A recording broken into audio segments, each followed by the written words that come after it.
বাবা উর্মিলা, তোমার সঙ্গে কতদিন পর দেখা। ভালো আছো তো? তোমাকে এত বলি যে আসবে আমাদের বাড়িতে, এটা কিন্তু আর আসে না। হ্যাঁ, আমিও ভালো আছি।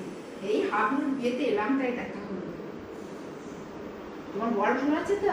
ওরা এসছে না? আমাদের তো কেউ, ওরা বললাম চলো চলো, আমিও আসতাম না। দিয়ে আমার বর বললো যে সবাই না গেলে হয়, একজন কেউ না গেলে হয়, ওই জন্য আমাকে পাঠিয়ে দিল।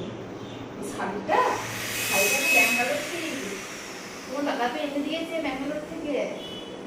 হ্যাঁ, দেখতে খুব সুন্দর, অনেক দাম নিয়েছে, 10,000 টাকা দাম নিয়েছে। আর হাতটা আর কানেরটা, এইগুলো তো অ্যানিভার্সারিটা দিল। আমি এত করে বললাম যে দেখো সোনা দেওয়ার দরকার নেই, বললো না না অ্যানিভার্সারি কিছু একটা না দিলে হয়, যে ওই করে দিল। তা বউ কেমন হয়েছে দেখলে? আমার তো বউ মোটে পছন্দ হয়নি, তখন যাই বললো তাই বললো। ওই ছেলেটাকে ওই বউ একদম মানায়নি।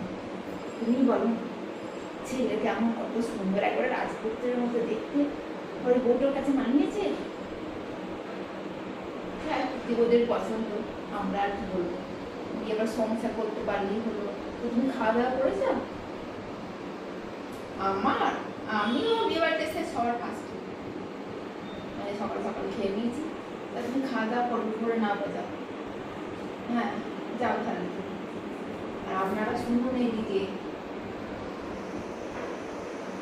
মানুষেরা বোকা দেখুন, কিছু বলতে সোনা বলে চাইনি, পারলেন না।